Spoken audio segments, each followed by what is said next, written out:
Hi, I'm Keaton, and in this video I'm going to be solving this problem here, which is about an airplane's heading and speed and a wind and how that's going to affect it, and I'm going to be solving this problem using vectors. So here's the details of the problem.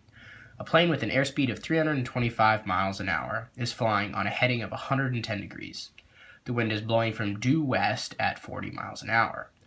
What is the direction it is flying, and what is its ground speed? So here's a diagram that I drew of the problem using some vectors. This blue vector here is representative of the original speed and direction that our airplane was going.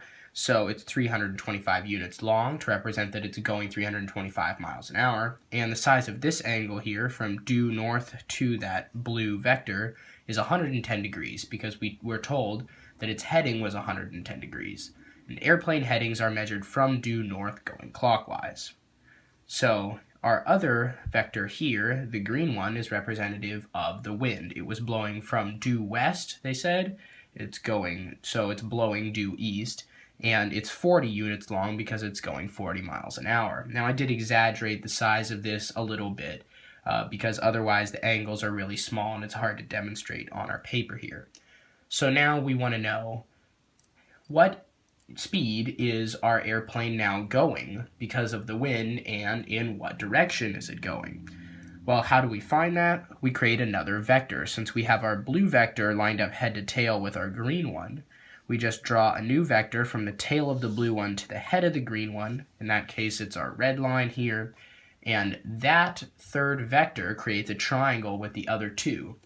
The red line's length is representative of the speed that our airplane is now going, and its heading is representative of the airplane's new heading. So, how do we find the length of our red side here? Well, we're going to use trigonometry to find that, but first we need to figure out one more thing about our triangle, and that is, what is the size of this angle?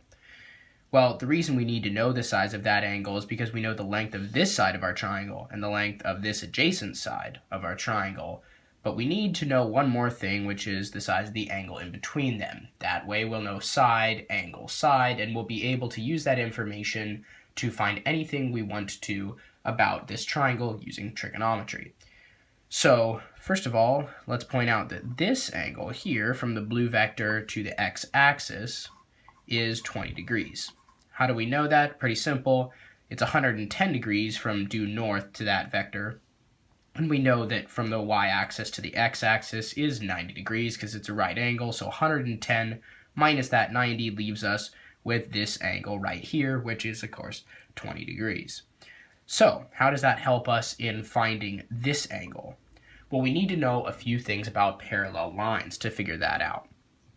So we need to know that interior angles on the same side of the transversal are supplementary. That's a mouthful. Let me break it down. Our two parallel lines in this case are our wind vector here, which is blowing due east, and our x-axis. The transversal, in other words, just the line that's going between those two parallel lines, is our blue vector here. So then we have interior angles on the same side of the transversal. Well, interior angles just mean angles that are on the inside of these two parallel lines.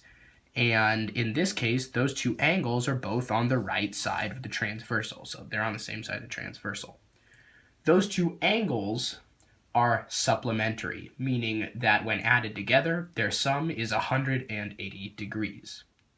So this angle and this angle add up to 180 degrees. So 20 plus 160 is 180. So awesome. Now we have solved for the size of this angle to be 160 degrees. So we know the length of this side, the angle, and then the length of this side. With that information, we can find out the length of the red line, which I'm calling side C. So we have side A, side B, and side C of our triangle.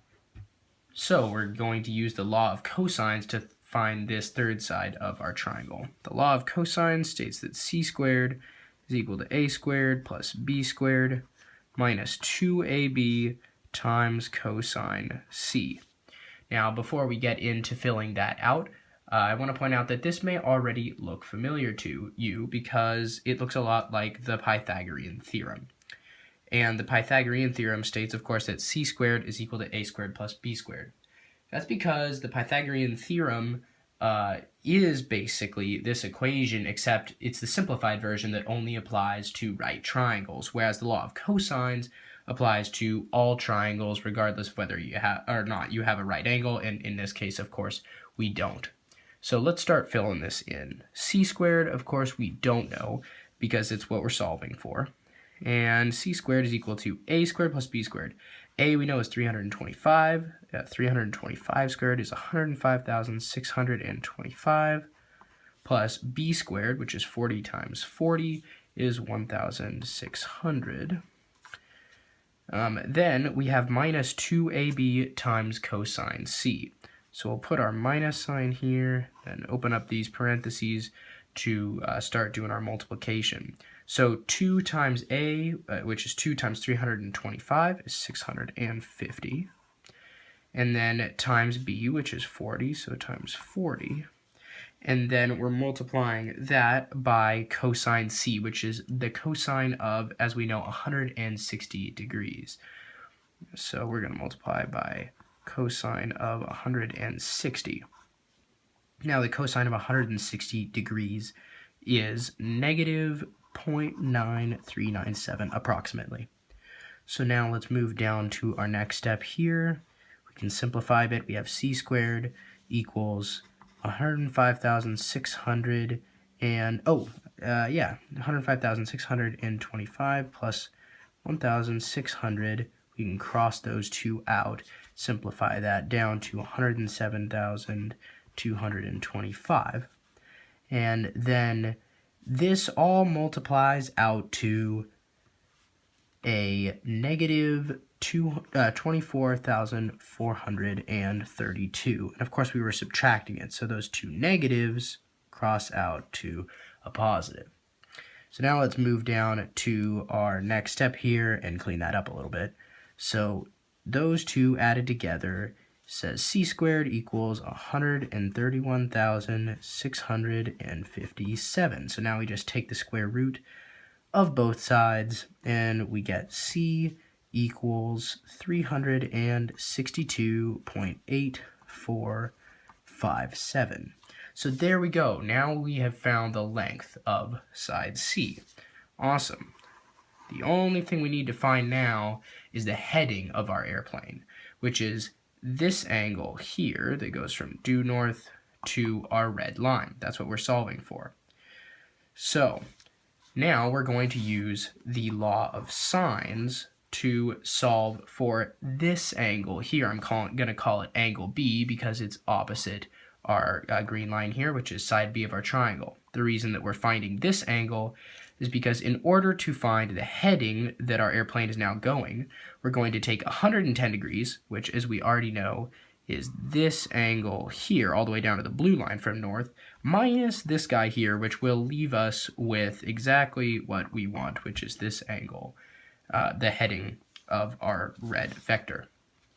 So the law of sines states that the sine of angle B is to the length of side B as the sine of angle C is to the length of side C.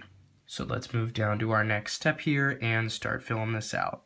So we don't know the sine of angle B because we're solving for angle B, but we do know that the length of B is 40, and that's equal to the sine of angle C, so that's the sine of 160 degrees over side C, which we just found to be this number here. I'm going to round that to 363.